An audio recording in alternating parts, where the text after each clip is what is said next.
Credit card அப்படிங்கிறது ரெண்டு பக்கமும் கூர்மையான கத்தி மாதிரி. அதை நீங்கள் ப்ராப்பராக கரெக்டாக யூஸ் பண்ணிங்கன்னா அது உங்களுக்கு ரொம்ப ஹெல்ப்ஃபுல்லாக இருக்கும். இப்போ தான் நீங்கள் ஃபஸ்ட்டு ஒரு கிரெடிட் கார்டு வாங்க போகிறீங்க, அப்ளை பண்ண போகிறீங்க அப்படின்னா நீங்கள் முதல்ல என்ன கவனிக்கணும் அப்படின்னா அது உங்களுக்கு தேவையா அப்படிங்கிறத ஃபஸ்ட்டு பார்க்கணும்.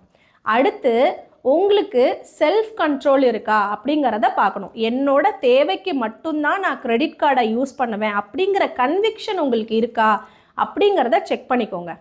அதுக்கப்புறம் கிரெடிட் கார்டு ஃபஸ்ட்டு வாங்கும்போது நீங்கள் என்னெல்லாம் பார்க்கணும் அப்படின்னா ஆனுவல் மெயின்டெனன்ஸ் சார்ஜ் இல்லாமல் இருக்கணும்.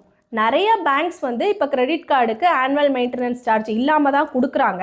பட் நம்ம அப்ளை பண்ணும்போது அதுக்கு ஆனுவல் மெயின்டெனன்ஸ் சார்ஜ் எதுவும் இருக்கக்கூடாது. அதை நீங்கள் ஒரு தடவை செக் பண்ணிக்கணும். அதுக்கப்புறம் ரொம்ப முக்கியமானது பேமெண்ட் டியூ டேட். அது உங்களோட கன்வீனியன்ட் டேட்டில் இருக்கா அப்படிங்கிறத செக் பண்ணிக்கணும். ஒரு எக்ஸாம்பிளுக்கு இப்போ நீங்கள் 10ஆம் தேதி கிரெடிட் கார்டு அப்ளை பண்ணுறீங்க, 20ஆம் தேதி உங்கள் கையில் கிரெடிட் கார்டு வருது.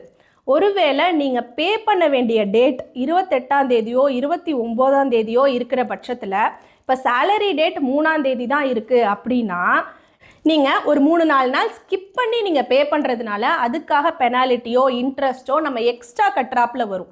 அதனால் அந்த பேமெண்ட் டியூ டேட், நீங்கள் கட்ட வேண்டிய டேட் உங்களுக்கு கன்வீனியன்ட் டேட்டாக இருக்கா அப்படிங்கிறத ஒரு தடவை செக் பண்ணிக்கணும். அதுக்கப்புறம் ரிவார்டு, கேஷ்பேக்கு, சில கிரெடிட் கார்டுலலாம் ஏர்போர்ட் லான்ச் கூட கொடுப்பாங்க. அது உங்களுக்கு தேவைப்பட்டதுன்னா அதெல்லாம் உங்களுக்கு இருக்கா அப்படிங்கிறத செக் பண்ணிக்கணும்.